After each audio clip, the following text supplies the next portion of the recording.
Merci. Merci beaucoup. Merci beaucoup. Alors, avant de commencer, toujours pour les mesures sanitaires, il y a Marion qui a un micro pour que vous puissiez intervenir. Elle vous demande de garder le masque. Ça passe très bien, même avec le masque. Merci beaucoup. Jean-Pierre, moi quand j'ai vu le film hier, je me suis demandé comment on canalisait Benoît Poelvoorde, comment on arrive à canaliser. Nous on a l'image pour beaucoup de spectateurs, de quelqu'un de très exubérant, qui parle dans tous les sens. Enfin, c'est l'image que je peux m'en avoir, peut-être que d'autres aussi. Et là, dès les premières scènes, on sent que c'est là, que vous êtes en relation et qu'il se tient à son rôle. C'est la chance d'avoir une belle relation avec lui. C'est tout de même le 3e film que nous faisons ensemble, après Les Émotifs Anonymes et Une famille à louer. Finalement, c'est mes films les plus directement autobiographiques que je fais avec lui, puisque je me reconnais en lui. On est proches, je crois, même si très différents, on ne se voit jamais entre les films, mais quand même, voilà, j'ai beaucoup d'affection pour lui. Il se trouve qu'en lisant ce livre incroyable de Sorge Chalandon, dans lequel Sorge Chalandon raconte sa propre histoire, enfant dans les années 60 avec un père mythomane, il se trouve que j'ai tout de suite vu Benoît Poelvoorde dans ce rôle, personne d'autre, et qu'ensuite, on a su qu'il avait aimé le livre et souhaitait jouer le rôle. Et alors, on va le rencontrer, et ça y est, c'est parti. Alors, c'est parti. Il faut dire, on peut le dire, que tout son entourage professionnel lui disait de ne pas faire ce film. Son agent m'a appelé un jour en disant mais je suis contre que Benoît joue ce film, ce personnage, il est raciste, il humilie sa femme, il tape son fils. C'est une honte, un personnage comme ça. Et donc j'ai dit à son agent, une dame là, je lui ai dit, vous savez, c'était beaucoup mon père quand même, parce que le film c'est quand même beaucoup l'histoire de Chalandon. Mon père n'était pas mythomane, mais il était ce qu'on appelle un tyran domestique quand même. Et j'ai voulu recréer, maintenant que j'ai plus mes parents, j'ai voulu recréer ce que je ressentais à 10 ans, dans ces repas un peu dangereux. Je ne comprenais pas ce qui se passait. Voilà, c'est pas dans le livre, mais voilà, mon père qui sentait les assiettes, qui sentait tout le temps le fourré, ma mère qui courait à la cuisine pour laver les assiettes. Pourquoi ces humiliations? Ma mère était une femme très joyeuse, au fond, elle aurait aimé chanter, il lui interdisait, elle voulait sortir, il lui interdisait, ou alors il lui faisait payer. Enfin voilà, toutes ces choses-là. Et donc son agent me dit, c'est horrible, et je lui dis, voilà, moi je vais faire le film quand même, pour redonner vie à mon père et à ma mère quand même, au travers de l'histoire de Chalandon, et le faire avec amour. Et c'est en effet Benoît Poelvoorde qui a été le plus intelligent, il n'a pas écouté son agent, mais tout de même, lorsqu'il est venu faire une lecture avec moi, la première question, la seule qu'il m'ait posée, c'est est-ce que tu l'aimes ce père?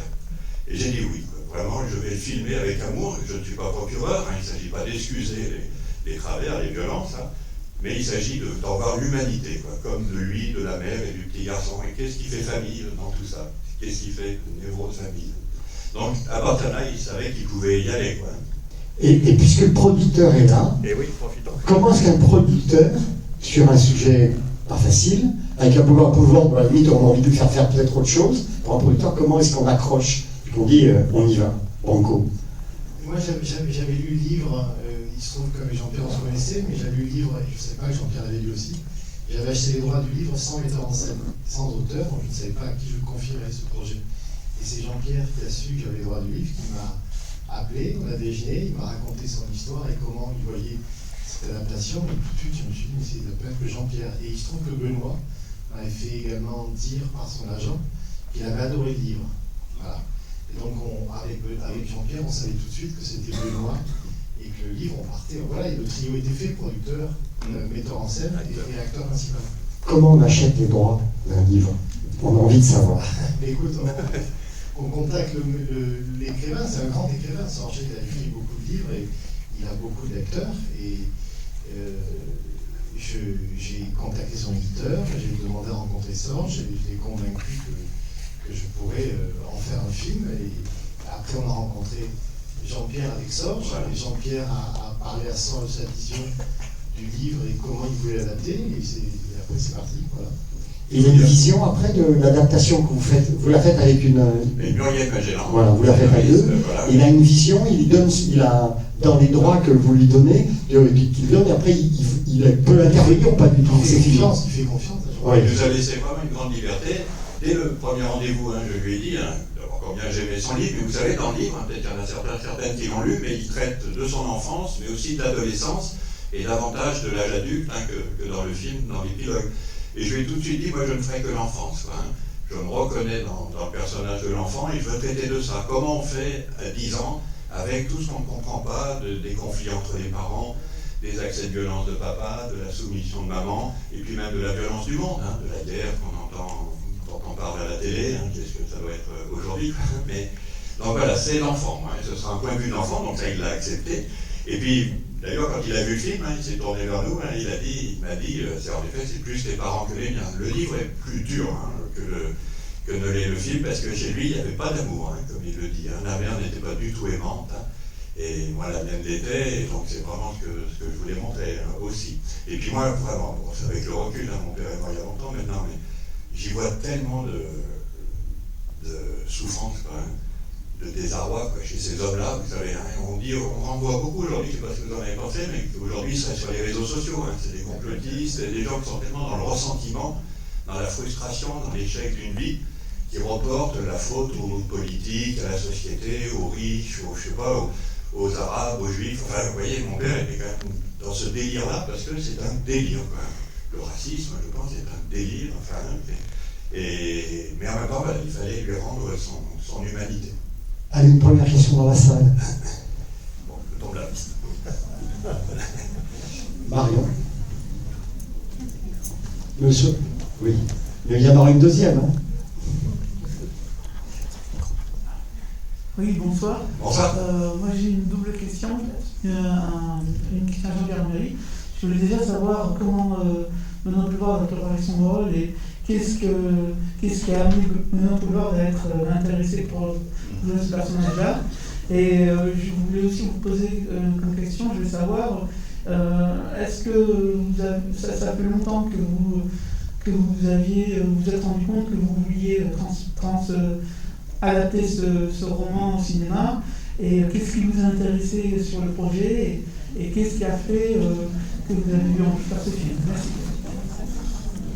Alors, le roman est paru en 2015, je le lis tout de suite, comme j'ai toujours lu les livres de Serge Chalandon, vraiment un auteur que j'aime énormément. D'ailleurs, dans ces livres, c'est souvent question de mystification. C'est souvent, je vous conseille vraiment, si vous ne les avez pas encore lus, Mon traître et Retour à Quilibec, qui parle aussi de la guerre en Irlande.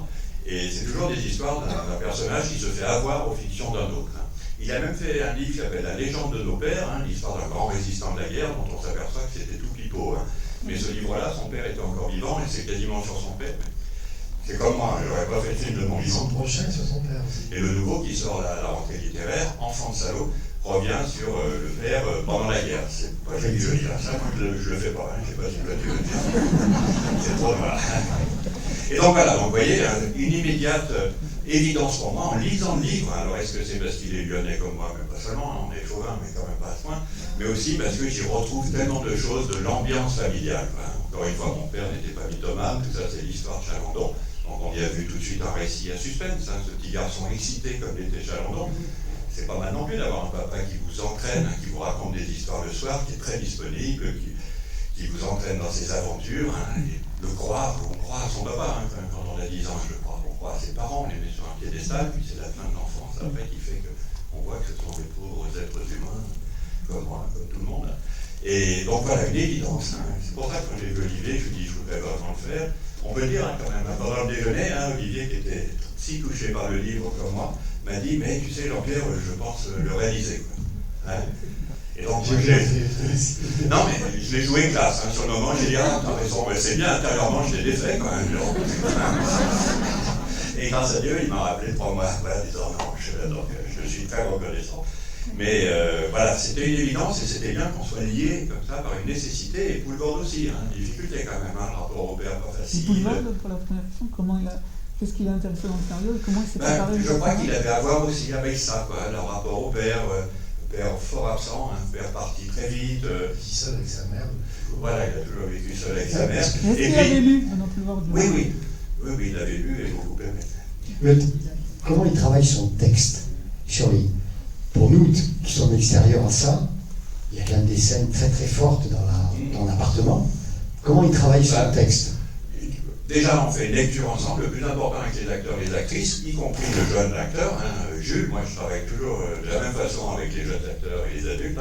lecture. On lit le scénario, quoi. Une journée, c'est la manière pour moi de les remplir de mes souvenirs, de pourquoi je fais le film, de répondre à leurs questions, de voir s'il y a des dialogues pas faciles à dire. Hein. Et donc, vraiment, c'est ces moments qui sont essentiels pour un film, c'est ce temps quand même, pas de la répétition, hein, mais de la lecture ensemble. On se parle du film. Et Benoît, quoi, hein, c'est pas un instinctif, hein, Benoît, hein, c'est pas quelqu'un qui va répéter devant son miroir, je crois pas, c'est pas Laurence Olivier, enfin, je sais pas s'il rigole.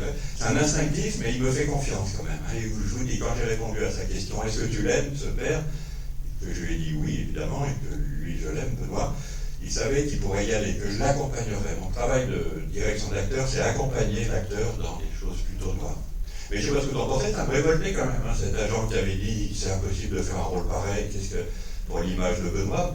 Mais je dis toujours, Al Pacino, il fallait pas qu'il fasse Scarface. Alors le gars, il dit de la drogue, il tue les gens à la tronçonneuse, il veut coucher avec sa sœur. Si Al Pacino s'était dit, oh non, quand même, c'est trop, on passe à côté d'un nombre de rôles déments. Moi, je pense toujours, Benoît Poulvord, je le mets, vous savez, au niveau des grands Italiens, là, Alberto Sordi, Vittorio Gassman, n'hésitez pas, hein, comme ça, à la grande époque du cinéma italien, à faire des années 70. Et puis Michel Piccoli en France avait vraiment ça, des acteurs qui n'hésitent pas à incarner quoi, les noirceurs humaines, hein, parce qu'elles font partie de nous. Hein. Moi, j'en ai pris des choses de mon père. Oui, il y a une question, ouais. Juste ici. Oui. Oui, bonsoir. Bonsoir. Je voudrais voir comment on dirige aussi bien l'enfant, parce que le jeune comédien est formidable. Comment on Il est dirige pour vraiment l'éviter. Vous savez, c'est pas moi qui donne du talent de l'acteur ou de l'actrice. Hein. Voilà, c'est. Comment on je vous trouve disais que le casting, enfin la direction d'acteur, c'est quand même 80% le casting. Hein. C'est le moment du choix. Là, il ne faut pas se tromper sur les adultes et sur les enfants en particulier. Il ne faut vraiment pas se tromper. Alors comment on le trouve? Alors on cherche, hein, on l'a vu beaucoup, et chance d'avoir vu un film belge un jour qui s'appelle Duel, film un pluriel, un thriller, quoi, un film d'angoisse un peu, dans lequel jouait Jules, hein, donc c'est pas son premier film, là, et je l'ai trouvé épatant, hein, et il dégage quand même quelque chose hein, qu'on trouvait bien, parce qu'on ne voulait pas faire, et comme la mère, et pour le petit garçon, des gens tristes, enfin il fallait que ce petit garçon ait une vivacité, une espièglerie en lui, hein. C'est un petit garçon de malin hein, quand même, qui veut jouer, quoi, hein, c'est quand même sur le jeu dangereux, mais sur le jeu. Et donc formidable dans ce film, et donc il est venu à Paris, hein, on l'a rencontré, pareil, lecture. Et vraiment, moi je me dis, oh, c'est un gamin, il a 11 ans. Vous vous rendez compte, on a tourné le film il y a 2 ans, avec l'épidémie, donc maintenant il a 13 ans, il a grandi, enfin. Et d'ailleurs, au début on disait, ah c'est plus facile de tourner avec un acteur de 13-14 ans peut-être, parce qu'on peut tourner plus longtemps. Avec 11 ans, c'est 4 heures par jour sur le plateau, hein, normalement. Mais il avait une doublure, hein, il y a même des plans dans le film. Quand il est dans le lit, des fois c'est sa doublure avec une perruque. Hein. Et simplement, voilà, il fallait lire ce scénario, répéter ensemble. Il m'a posé beaucoup de questions, et Benoît Poulvord en parlait ce matin là, dans une émission là sur France Inter, et disait que lui et Audrey Dana étaient impressionnés quoi, par le niveau de jeu de ce jeune garçon quand même. Hein. Poulvord, il est comme moi, quoi. Il aime bien les enfants, mais pas longtemps et un peu loin. Quoi. Il aime bien les enfants, mais c'est vrai que c'est. Et ça, c'est pas aimer les enfants. Hein? C'est pas vraiment lui. Bon, quand même. Moi, j'aime bien les énerver, puis après partir, les laisser à leur part. Et donc, Benoît est comme moi, il se méfie. Vous savez, les acteurs se méfient des enfants et des chiens, quand même, hein, qui volent à la bête. Benoît n'a pas d'enfant comme moi. Hein, tout ça, vous savez, hein, c'est quand même. Il y a quelque chose là, en tout cas, là-dedans. Et simplement, il était épaté, mais Benoît n'avait pas connu une chose. Il disait, oh là, si c'est un enfant, il me connaît, il connaît Jean-Pierre est tatillon, il est un peu, je passe les mots, parce que Benoît, mais voilà, il fait quand même pas mal de prises, en tout cas beaucoup d'axes, vous savez. Et donc, si l'enfant en a marre, au bout d'un moment, ça va être dur, et l'enfant a été un soldat, quoi, hein, tout le temps. Alors, elle peut en témoigner, il y a la script du film, hein, dans la salle, Delphine Régnier, regardez. Et Marion, si vous voulez bien nous expliquer à quoi sert une script dans le film? Demande à Jean-Pierre, je suis curieuse de savoir à quoi je lui sers. Ça fait 12 films ensemble, vous vous rendez compte? Si, bah, parce que c'est toi qui l'as pas marié. Il y a Marion qui est là. Dites-nous on a envie de savoir ce genre de choses. À quoi je sers? Du départ, dès le départ. Dès le départ, moi je suis toute seule chez moi avec le scénario, avec un chronomètre. J'ai d'abord lu le scénario une fois et je préminute le film. C'est-à-dire que je joue toute seule la scène chez moi. Donc je joue les différents rôles, je fais des gestes, je me déplace dans mon appartement. pour essayer d'évaluer la durée du film, parce que le réalisateur, le producteur ont aussi besoin de savoir si le film va pas être trop long. Bon, avec Jean-Pierre, c'est particulier parce que ça fait toujours des minutages assez longs, et puis finalement, il resserre beaucoup au montage. Ça dépend complètement des réalisateurs, hein, ils sont exposés, donc voilà. Donc, ça, c'est le premier travail. Après, je m'approprie le scénario dans le sens où j'essaie de le comprendre, de comprendre là où veut aller Jean-Pierre, et on se connaît bien, mais je comprends vite où il veut aller. Et après, sur le tournage, c'est m'occuper des rapports.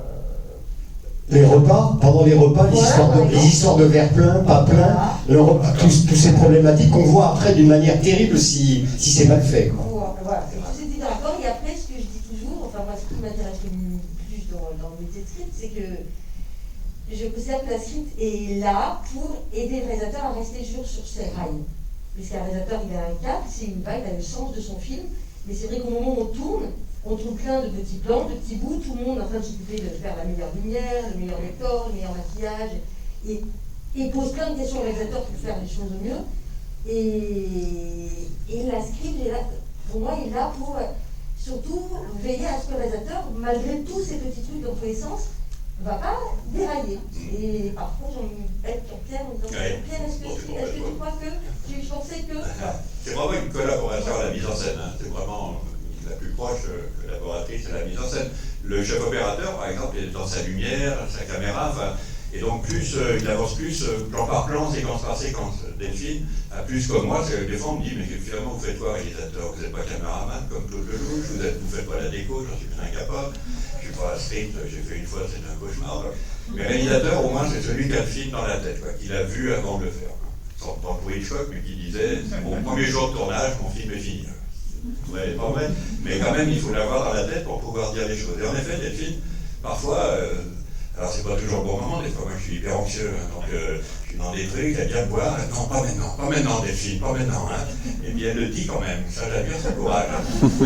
Et sur certains, est-ce que c'est vous aussi qui avez demandé, ce serait bien d'avoir tel plan qui va manquer peut-être pour le montage? Oui, ça peut arriver, ça? Il a un découpage précis, Jean-Pierre, mais ça peut arriver.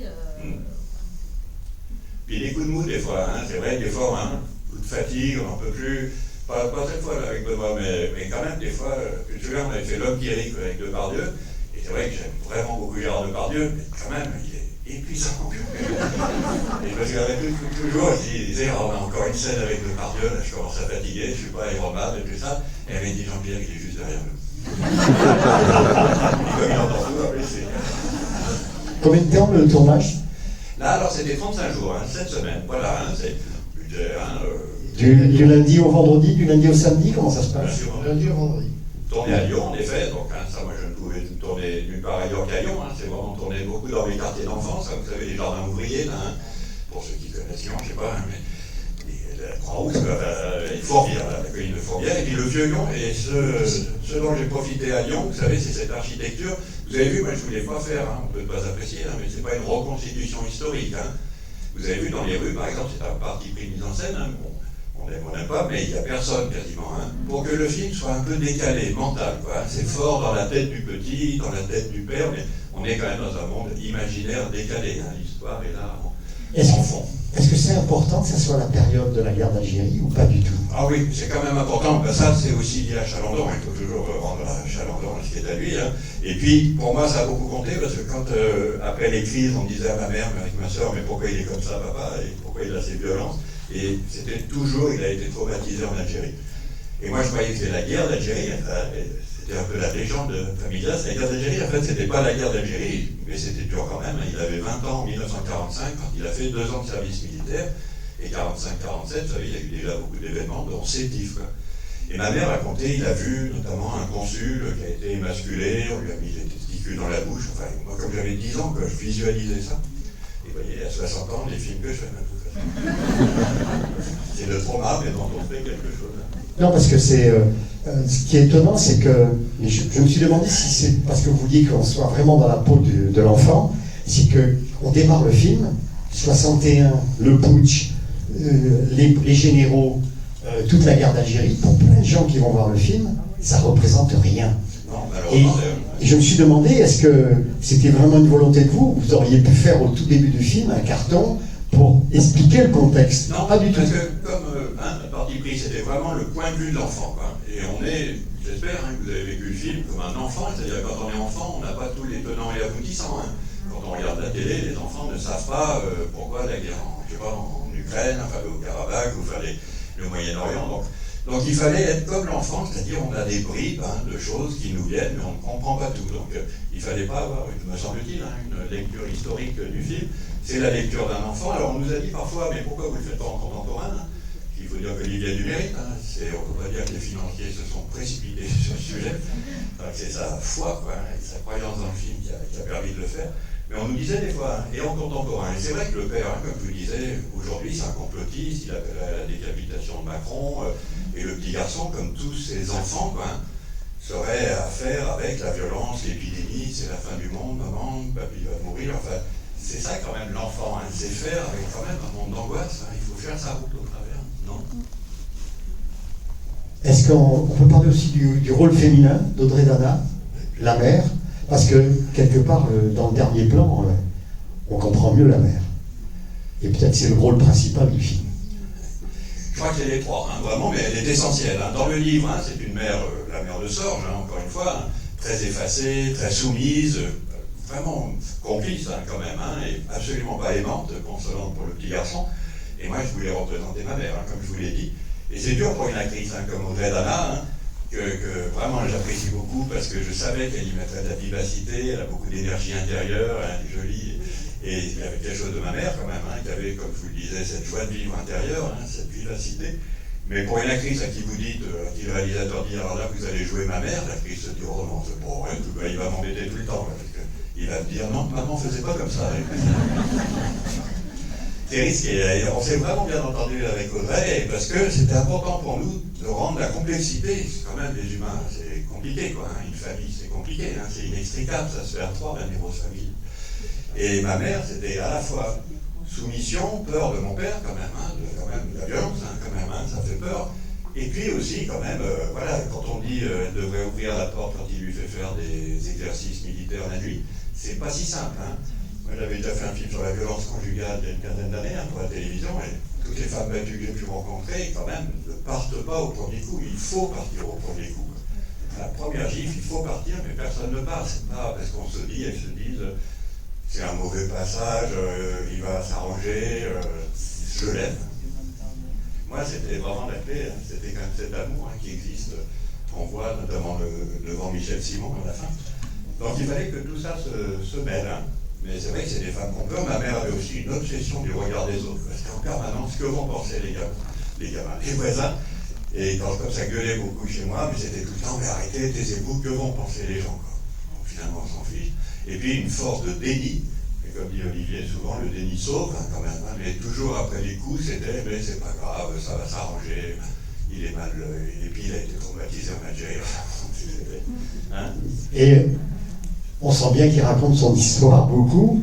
Le producteur, il est là sur le tournage. Vous êtes là pour recadrer, pour rassurer, pour encourager, pour sanctionner. Comment vous intervenez dans un type de tournage comme celui-là? Non, moi je suis comme metteur en scène, j'ai vraiment le film en tête aussi, depuis le début, parce qu'on est quand même les deux premiers à commencer, le metteur en scène, auteur et le producteur. Donc essayer de garder le cap tout le temps du film qu'on a voulu faire depuis le début, pas le perdre le film de ce film-là. Et moi je l'accompagne affectivement, artistiquement aussi, mais du début jusqu'à la fin. On est vraiment de l'idée de départ jusqu'à le film ce soir devant vous. Donc c'est vraiment c'est un métier d'accompagnateur. Moi je dis souvent, voilà, je ne suis pas tout le temps sur le plateau, je regarde les rushs tous les soirs, j'appelle Jean-Pierre, je commente, souvent j'adore, donc je suis très heureux et je l'encourage à continuer comme ça. Et je viens à peu près une fois par semaine, oui, comme ça, mais de manière amicale. Je ne viens pas pour surveiller, parce que j'ai rien à y faire sur le plateau quand ça se passe bien. Comme avec Jean-Pierre, ça se passe souvent bien. Je n'aime pas faire grand-chose sur le plateau. Par contre, après, il y a tout le montage, il y a le mixage, il y a la musique que vous entendez là. Il y a eu beaucoup de travail avec le compositeur et Jean-Pierre. Voilà, donc j'accompagne. Voilà. Olivier, oui, je dirais au scénario, très pertinent, et au montage, des fois, moi-même, on se perd, des fois, avec la monteuse. C'est long, vous savez, le montage, c'est toujours le double du temps de tournage. Donc 7 semaines de tournage et 14 semaines, 15 semaines de montage, parce que Et puis moi, alors, des fois, j'ai le meilleur ennemi de mon film, hein, quand même. Hein. Je coupe beaucoup, comme j'ai pas confiance ni en moi, ni dans mon film et tout, je me dis, mais plus vite les gens seront rentrés chez eux, c'est mieux. C'est une anecdote, là. Oui, je peux. Première fois qu'on monte le film donc, à Olivier, quoi, hein, dans une salle, petite salle à Paris, comme ça, et moi je suis même mort de trac, hein, évidemment, mais bon, c'est normal. Hein. Et toi aussi, sans doute. Hein. Première fois qu'on voit le film en entier, quoi, hein, comme il était dans le scénario. Et la salle s'était même pas encore éclairée. J'entends dans le noir, avec la monteuse, on entend Olivier dire, toi t'étais en bas de la salle, je ne retrouve rien dans ce film de ce que j'ai aimé dans le scénario et les rushs. Bon. Mais après, on a été au café, j'ai pris 3 whisky, et après on retravaille. Mais c'est vrai que le montage est dur parce que c'est jamais le scénario tel quel, un film. Hein. C'est fascinant, les choses passent à la lecture, et finalement, quand vous les voyez, les scènes les unes derrière les autres, il y a des répétitions. C'est autre chose. Et tous les grands cinéastes, François Truffaut, quand il voyait son premier montage, il disait, bon, qu'est-ce qu'on fait avec cette merde, hein. Il s'est halluciné de ces montages. Et donc, vous voyez, on ne part pas, mais vous voyez, c'est classique. Il y a un effet de réalité. Quoi. Voilà, on a rêvé, ben voilà, c'est ça. Et à partir de là, le travail commence. On le sculpte, en fait, le film. Hein, il faut lui rentrer dedans. Il y a des monteurs plus ou moins interventionnistes. Il y a des monteurs même qui vont sur ça. Enfin, dans les grands films, je sais que dans des grands films, il y a des monteurs qui sont même sur les tournages pour dire il me faut ce plan-là, il me faut ce plan-là. J'aimerais pas. Hein. Mais je crois savoir sur les films américains, sur des trucs où il y a une nécessité de ça. Mais pour vous, les monteurs, il est choisi après le tournage, vous savez à qui vous allez monter. C'est comme avec les films, à un bout de moment, on trouve quand même des affinités. Hein. Parce que c'est des moments délicats, on traverse quand même des hauts, des bas, quoi, des moments de doute. Hein. Le scénario, c'est pareil, on a bien dû faire une douzaine de versions. Hein. On a des doutes quand même. Hein. Et c'est là aussi, d'ailleurs, au producteur, productrice, c'est essentiel qu'il ait le même désir que moi du film. Parce que, comme on va lui dire beaucoup non, plus chez les financiers après, t'es fou, mais pourquoi tu fais ça? Enfin, il faut qu'il ait un désir fort, quoi. Hein. C'est un vrai partenaire, hein, le producteur. Hein. C'est pas que la personne qui va chercher les sous. Et donc, j'ai la chance d'avoir une monteuse depuis 5 films maintenant, avec qui on s'entend bien, mais là aussi, quand on est confronté tout le temps aux choses que j'ai ratées, aux choses qui ne sont pas bien, hein, même, c'est vrai, hein, c'est un rapport à ce qu'on a raté, quoi. Donc il faut essayer d'enlever. Claude Chabrol disait toujours, au moins tout ce qui est jeté au montage n'est pas bloqué ensuite. Donc, de toute façon, on sera critiqué. Le montage, c'est une deuxième mi-temps de match de foot. La première mi-temps est gagnée, ou pas, et la deuxième est aussi. Donc c'est la succession de ces deux mi-temps qui fera le film. Alors, ils sont deux, on n'est pas à Lyon. On est à Bordeaux. Ils ont peut-être envie de savoir un peu plus si les Bordelais ont aimé. Oui. C'est ça qui est important. Alors, si vous n'avez pas d'autres questions, on va envie de demander à chacun un souvenir du film. Du moment où vous êtes là, quel souvenir vous garderez avant que le film vous appartienne plus quelque part? Moi j'ai un souvenir, c'est qu'il faut savoir que le premier métier de Benoît Poulvord, c'est dessinateur. Il dessine très très très bien. Et Benoît, c'est pas un acteur qui, malgré les films, même quand ils sont très très très noirs, entre les prises, il est capable de se déconcentrer, de rire, et il dessinait beaucoup pour amuser et divertir le petit garçon qui était acteur. Donc il y a des dessins magnifiques qui circulaient pendant le tournage. Voilà, c'est un joli souvenir, parce que c'est un grand dessinateur, Benoît, et que pour un peu essayer de rendre plus léger l'atmosphère, parce qu'il y a des scènes où le petit garçon se maltraitait, c'est pas simple pour le petit garçon, mais également pour Benoît qui donnait les coups de ceinture, quoi. C'est à jouer, c'est pas simple, quoi. Surtout pour Benoît, quoi. Mais entre les prises, il a vraiment été là, quand même. Vous savez qu'il y a un moment du petit garçon. Oui, c'est ça que je voulais vous parler. Les parents. Tout le temps là, bien sûr. Les parents. Ils sont tout le temps. Très bien. Mais voilà, ça a été le deuxième père du petit garçon pendant le tournage, Benoît, avec ses dessins. Voilà. Il y a des dessins que je n'aimais pas trop, il caricaturait. Justement, avant de vous laisser parler de votre souvenir, les dessins qui sont dans le film, moi j'ai pensé à Cardon, mais je ne sais pas si ça évoque quelque chose pour vous. Non. Mais un dessinateur. Ah ouais. Non, je ne connais pas. C'est un dessinateur qui dessinait beaucoup pour l'humanité. J'ai des parents qui étaient communistes. Et c'est pas comme moi, alors moi c'est des minutes à la maison. Et je ne sais pas si il y en a qui connaissent Cardon, le dessinateur, non, personne. Il a fait des bandes dessinées terribles. Il y en a même qui s'appelle l'histoire véridique des compteurs à air. Je vous encourage à voir. Et j'ai beaucoup pensé à ça. Et donc, ce dessinateur, c'est comment votre choix? C'est un jeune dessinateur de BD, mais avec qui je fais toujours, lorsqu'il y en a besoin dans mes films, des storyboards. C'est lui qui fait les storyboards, et là j'ai eu envie que ce soit lui. Quelqu'un hier, à Murel, à Toulouse, me disait, mais pourquoi vous n'avez pas fait faire les dessins pas votre acteur, hein. Et je pense quand même, il fallait quand même qu'il soit fort, quoi, hein. C'était le thème dans le livre de Serge Chalandon. Il a ce talent, quoi, hein. Il fallait quand même qu'il soit impressionnant, hein, les dessins, que ce ne soit pas des grébouillis, quoi. Puis ça crédibilise que s'il en fait son métier à la fin. Bah ça c'est ce que je vous dis, hein. Ce qui sauve, hein, c'est de trouver sa passion, hein. Moi qui fais beaucoup de scolaires, qui vois beaucoup d'adolescents en difficulté ou quoi, je dis toujours, il faut trouver ce qui est à soi, quoi. Son territoire à soi. Bon, déjà, moi c'était ma chambre, hein, fermée, mon casque sur les oreilles, la musique à fond pour pas entendre les cris, et trouver quoi faire. Et moi, bon, ça a été le cinéma, toi aussi, hein, le cinéma, Chalandon, le journalisme, l'écriture, là, le petit, les dessins, mais trouver son territoire à soi, pour pas se laisser manger par la névrose des autres, quoi. Avec toute la compassion et l'amour qu'on a pour les parents, leur souffrance n'est pas la nôtre, c'est ce qu'il arrive à dire à la fin, quoi. C'est toi qui es fou, c'est pas moi, quoi. Savoir rompre à un moment donné, hein, mais avec tout l'amour, quoi, ça n'enlève pas. Vos souvenirs de qu'est-ce que vous allez garder de ce film? Bon, bah ça, Bien. c'est pour moi, vous voyez, bon, c'est évidemment, c'est quelque chose, hein. Chalandon, finalement, c'était un livre d'orphelin. Enfin, il a toujours sa mère, hein. Et d'ailleurs, quand elle a lu le livre, elle lui a dit, mais où t'as été inventé tout ça? Force de dément. Moi, j'ai plus mes parents, hein, donc c'est quand même mon premier film d'orphelin. J'ai perdu ma mère il y a 3 ans. Et donc, c'est à la fois, voilà, j'espère que vous ne voyez pas comme un règlement de compte. S'ils me regardent au ciel, hein, j'espère qu'ils ne m'en veulent pas de raconter ça, parce que vraiment, c'est rendre compte de la souffrance aussi, hein, même de ce père, quoi. Encore une fois, c'est pas excusé. Hein. Et ce dont je me souviens, alors, bah, c'est lié à Chalandon, hein. Vous savez, à la fin de sa vie, donc comme il l'évoque le garçon dans l'épilogue, là, les 2 frères, puisqu'ils sont 2 frères, hein, on avait Yves Chalandon qui a témoigné à Lyon, donc, hein, la semaine dernière, et puis il en a fait qu'un garçon pour des raisons dramaturgiques. Mais donc, les dernières années, quand ils sont devenus pères l'un et l'autre, ils n'ont plus voulu voir leur père, quoi, hein, de peur que le père embrigade les petits-enfants. Et donc le père a fini sa vie quand même à l'asile psychiatrique. Et ils ne l'ont pas vu lorsqu'il est mort, et les psychiatres ont appelé les frères en leur disant, vous savez, alors votre père, au dernier moment, il s'est relevé dans son lit, il a regardé à droite, à gauche, il a dit, il n'est pas là, De Gaulle? Il a dit, con. Et ça, c'est incroyable. Et ma grande erreur a été de le raconter à Benoît Poulvord, qui encore maintenant me dit, quelle erreur t'as fait, c'était ça la fin de ton film, c'est ça que je voulais jouer. Pourquoi je lui ai raconté ça? Il me dit, mais c'est ça la fin de ton film. Mais moi, je voulais pas, c'est incroyable, littéralement. Et vous savez, moi, ce que j'aime, c'est le tragicomique. Hein. Je trouve que c'est ça la vie, hein, quand même. Hein. C'est tragique, mais c'est aussi comique. Et ce qui sauve, c'est d'arriver à en rire. Quand même. Pas se moquer, mais arriver à en rire. Quand même. Je pense qu'on peut remercier très très fort. Vous avez répondu ce soir. Et que vous dites autour de vous, de toute manière, il faut aller au cinéma. Et dites aux gens d'aller au cinéma. Merci.